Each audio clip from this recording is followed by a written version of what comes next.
Hello and welcome to another episode of A Fresh Perspective here on Heavenward Thinking. Today we're looking at Luke chapter 15, verses 25 through 32, so I'll read it and we'll get right into this week's conversation. Meanwhile, the older son was in the field.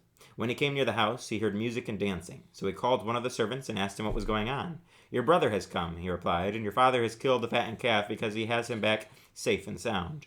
The older brother became angry and refused to go in, so his father went out and pleaded with him. But he answered his father, "Look, all these years I've been slaving for you and never disobeyed your orders. Yet you never gave me even a young goat so I could celebrate with my friends. But when this son of yours, who has squandered your property with prostitutes, comes home, you kill the fattened calf for him." "My son," the father said, "you are always with me, and everything I have is yours. But we had to celebrate and be glad, because this brother of yours was dead, and is alive again. He was lost, and is found."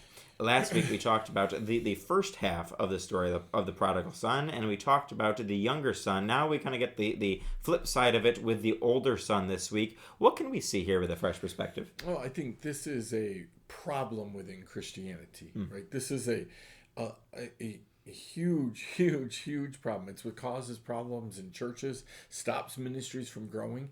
We really, truly don't like to see people get mercy and grace from God.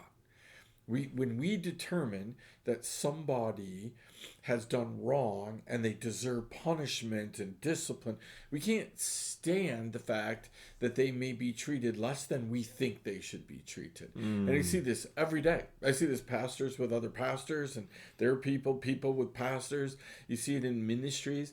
It's just non-stop. This idea of we really can't stand it when people are given grace and mercy by God. Absolutely. We see that all the time. We're people, we want the grace and mercy. If we're the prodigal son, if we're the younger son in the story, we want that grace and mercy from God, and that when we go off track and we come to our senses, like we saw the son did last week, when we go to God, he forgives us, and there's this celebration and great moment, and we're totally received by God. We want that for ourselves, but then we want to not see that for other people. We want them to get what we think they should get, and we want to be the ones honored instead because we think we have it all together. How can we avoid falling into that trap? Well, I think we avoid falling into that trap by just constantly having the right focus in front of us. We should want for other people what we want for ourselves. That might be a Bible verse in there, right?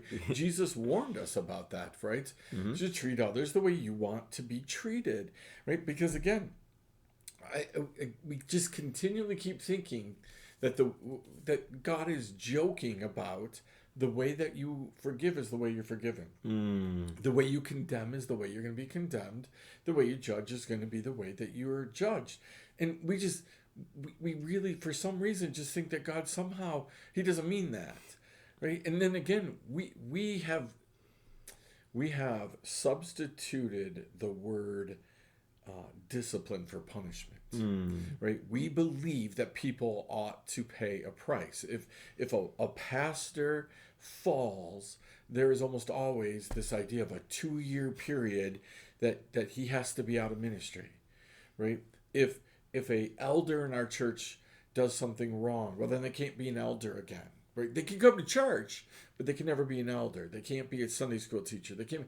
We won't treat people the way that we want to be treated, and we need to understand heaven's perspective is that God would rather people get back in community with him, in relationship with him, over anything else. But that's not how it is for us.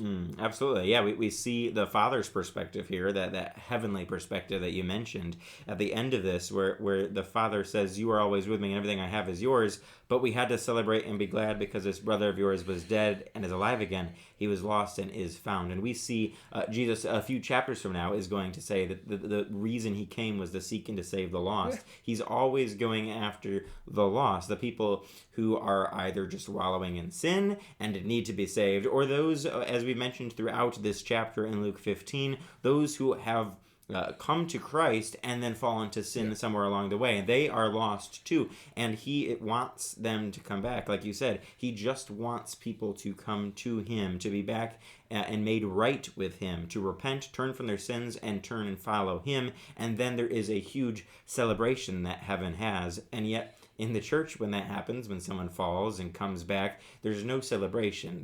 There's lots of condemnation. There's lots of judgment. And like you said, it's not just discipline, because discipline, sure, is a good thing that God uses.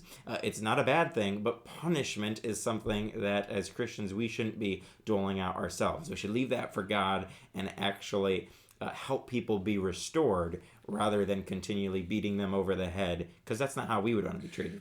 Yeah, again, I'm often asked about defiance, right? Mm-hmm. About people who, are just have a bad attitude. Mm-hmm. And I'm frequently telling people, I'd rather deal with outward defiance every day of the week than inward defiance. Mm. The problem here is the younger brother had outward defiance towards his father. Mm-hmm. I want what I want, and give it to me right now. The older brother wanted all those same things. Mm-hmm.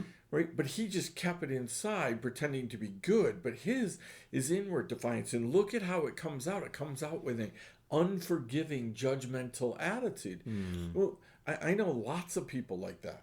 We've dealt with lots of situations like that. Somebody looks good, and all of a sudden, boom, they explode one day, and they got this whole list of things that they don't like, and people that have wronged them, and all these kind of things. And you look at it and go, where was all of that? Where's that? It's all been inside, right? And so again, which sin is bigger? The prodigal son, the younger son who goes out and does all the bad things, or the older son who day after day is getting bitter and angry and has this inward defiance? Yeah, I think it's important for us when we look at this passage to look at both sides of the equation, the younger and the older son, because I think we can all identify with at least one of them, if not both, somewhere along the line in our lives. It's easy to point out the obvious failings of others. It's easy to point out the younger son who went and lived in a wild lifestyle and totally abandoned what he should have been doing.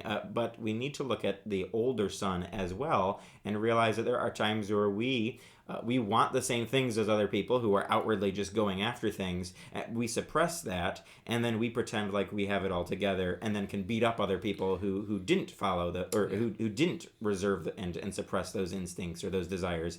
But it's just as bad to have that bitterness and the intentions of our heart being bad and not godly, as it is to be outwardly defiant, like you said. And God judges our hearts. So while we may be able to deceive other people and put on this facade of having it all together, like the older brother did it looks like for quite a long time, that's not going to work for God. He knows our hearts, and so we need to make sure we have the right attitude both towards God for the things he's given us and towards other people.